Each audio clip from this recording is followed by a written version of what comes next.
So question तुम्हें दिया गया है x square minus 3x+2 is a factor of this. ठीक है ना, इस पॉलिनोमियल का ये फैक्टर है, ये तुम्हें दिया हुआ है।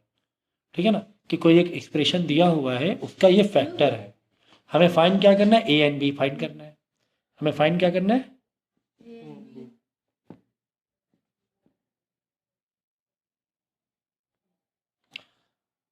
ठीक है। तो अब क्वेश्चन थोड़ा सा लेंदी या एक दिखने में लग रहा है कॉम्प्लिकेटेड स्टाइल का है। अब इसी का अगर इजी जो बेस क्वेश्चन आते हैं, है ना, थोड़ा सा अगर हम भाई पहले तो समझो कि ये अगर आप क्वेश्चन पेपर से पढ़ रहे हो, स्पेसिमेन मॉडल पेपर है, क्वेश्चन पेपर से आप क्वेश्चन पढ़ रहे हो, ये तो आपको ये मालूम होना चाहिए कि ये कौन से चैप्टर का क्वेश्चन है। पहली बात तो ये है, आप देख रहे हैं, दिख रहा है, ठीक है ना, कि कौन से चैप्टर के। तो ये हमें पता ही यार, रिमाइंडर एंड फैक्टर की बातें हो रही थी, रिमाइंडर एंड फैक्टर थ्योरम का ये क्वेश्चन है। तो अगर यही लैंग्वेज कुछ ऐसे होती क्या, कि x+2 x³ + 3x+4 का क्या है, फैक्टर है। अगर कुछ ऐसे होता क्वेश्चन तो हमारे लिए बड़ा इजी हो जाता कि is a factor of this, है ना। तो यार हमें पता है यार ये इसका फैक्टर है, मतलब क्या करना था कि x³ + 3x+4 = 0 लिखेंगे, क्योंकि ऑलरेडी जो x की वैल्यू डालेंगे वो इसके फैक्टर है। तो रिमाइंडर क्या बचने वाला है, 0। तो यहाँ पर अगर कोई एक अननोन वैल्यू गैप कर देता, समझो यहाँ पे कर देता k, क्या करता k, तो क्या बोलता, k की वैल्यू फाइंड करो, x+2 इसका फैक्टर है, x³ 3k+4 का फैक्टर है, तो x की वैल्यू k की वैल्यू फाइंड करो। तो ऐसे क्वेश्चन आता तो हमारे लिए बड़ा इजी सा हो जाता कि यार क्या करना है, x+2 फैक्टर मतलब x+2 = 0, x = -2। जहाँ पर x है वहाँ पे क्या डाल देंगे, -2 डाल देंगे, सबको वैल्यू उधर ले जाएंगे, k की वैल्यू निकाल लेंगे। अब क्योंकि हम x में -2 डाल रहे हैं तो ये क्या है, फैक्टर है इसका, x+2 फैक्टर है तो = 0 लिख सकते हैं, है ना। = 0 हम कब लिखेंगे, अगर फैक्टर होता है तो 0 लिखते हैं। रिमाइंडर फैक्टर थ्योरम में इसी अप्रोच में तो क्वेश्चन सॉल्व करते हैं कि कोई एक अननोन वैल्यू, अगर फैक्टर गिवन है, अगर अननोन वैल्यू है तो फट से अननोन वैल्यू निकाल लेते हैं हम लोग। तो ये एक अब इसी इजी को थोड़ा सा एक्सटेंड किया हुआ है। तो ऑलवेज रिमेंबर कि अगर कोई क्वेश्चन कॉम्प्लिकेटेड भी है, अगर कोई क्वेश्चन कॉम्प्लिकेटेड भी है तो तुम्हें उसका पैटर्न, उसका बेस, उसका एक उसी का इजी वर्जन दिमाग में होना चाहिए पहले तो। ये एक मैथ का पढ़ने का एक अप्रोच है, एक तरीका बता रहे कि दरवाजा बंद करो यार, ठीक है।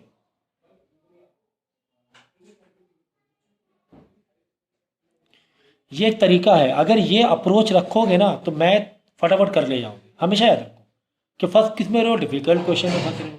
तो उस डिफिकल्ट का इजी क्या था, किस इजी बेस पर डिफिकल्ट बनाया गया, इज वेरी इंपॉर्टेंट कॉन्सेप्ट, ठीक है। तो ये हमने निकाल लिया, ये सब दिमाग में ना मतलब सेकंड्स में होनी चाहिए चीज़ें कि यार ये इसका इजी वर्जन है, कि यार ये क्वेश्चन अगर ऐसा होता तो यार हम ऐसे कर रहे थे, यानी x+2 अगर इसका फैक्टर होता तो x+2 = 0 लिखते थे और x = -2 लेते थे और -2 वैल्यू इसमें डालते और निकाल लेते। तो सर यहाँ पे x+2 का रोल कौन प्ले कर रहा है, ये कि ये कौन रोल प्ले कर रहा है, ये रोल प्ले कर रहा है। भाई यहाँ पे लैंग्वेज क्या है, x+2 is a factor of x³ + 3k+4।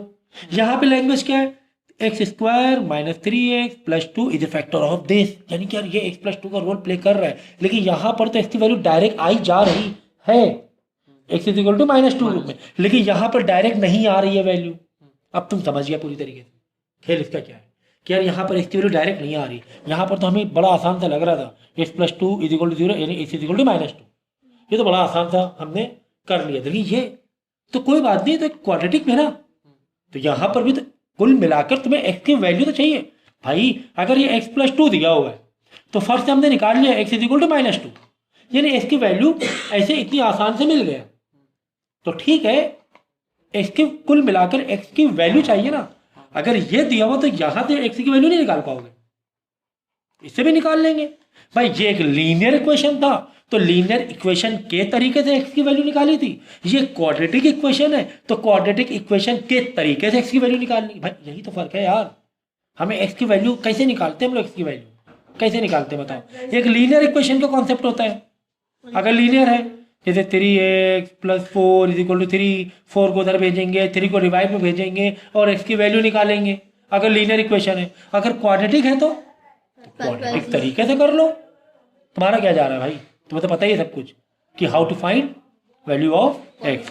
तो कुल मिला के यहाँ पे स्प्लिट मारना है, = 0 कर लेना है, स्प्लिट मारना है और एक्स की वैल्यू निकाल लेना है। तो मल्टीप्लाई में हमें क्या चाहिए, 2 चाहिए, और प्लस माइनस में -3, तो दोनों में माइनस आ जाएगा, -2x -x प्लस का 2। देखो -2 × -1 प्लस का 2, -2 -1 माइनस का 3 = 0। तो x कॉमन निकालेंगे, x -2 बचेगा, -1 कॉमन निकालेंगे, x -2 बचेगा। ये यार सिखाने की ज़रूरतें नहीं होनी चाहिए भाई, हमें तो x की वैल्यू मालूम पड़ेगी। एक x की वैल्यू आई 2 और करके एक x की वैल्यू आई 1, तो आ गई सर। वो तो अच्छी बात है ना, 2 वैल्यू आ गई। क्यों अच्छी बात है 2 वैल्यू आ गई, क्यों अच्छी बात है, क्योंकि भाई यहाँ पे 2 अननोन वैल्यू तुम्हें फाइंड करना है। तो ये तो अच्छी बात है 2 वैल्यू आई, और क्वाड्रेटिक में ऑफकोर्स 2 वैल्यू आनी थी। तो कुल मिला के x² माइनस का ax² प्लस का b = 0। यहाँ पर भी x² माइनस का ax प्लस b = 0 करेंगे। एक बार एक x की वैल्यू रख देंगे, ठीक है, एक बार एक x की वैल्यू रख देंगे और दूसरे वापस से एक x की वैल्यू रख देंगे। तो 2 इक्वेशन आके फंस जाओगे, क्योंकि यहाँ पर 2 वैल्यू नहीं मालूम है, a और b साइमल्टेनियस मार करा है। तो अब इसके बाद बताने की जरूरत मुझे लगता नहीं कि होनी चाहिए। तो अप्रोच कितना अच्छा था, अप्रोच कितना अच्छा था सॉल्व करने का, कि किस तरह हमने इसका इजी वर्जन को डिकोड किया कि यार अगर ये क्वेश्चन इजी में होता तो ऐसा होता है। तो कैसे हमने कंपेयर कर लिया कि यहाँ पर यार लीनियर इक्वेशन है, एक्स की वैल्यू मतलब -2 थी, तो यहाँ पर भी कुल मिलाकर हमें एक्स की वैल्यू चाहिए थी।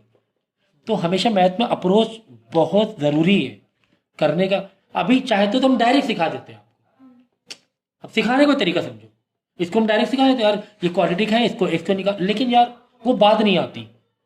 यहाँ पे हमने एक तरीका बताया, अब सिखाने का तरीका एक बहुत ज़रूरी कि एक अप्रोच देना बच्चों को। यहाँ पे एक पूरा तरीका बताया कि यार अगर कोई डिफ़िकल्ट क्वेश्चन है तो उसको इजी वर्जन से कैसे करेक्ट करना है। तो ये एक बहुत इंपॉर्टेंट चीज़ होती है मैथ को सॉल्व करने के लिए।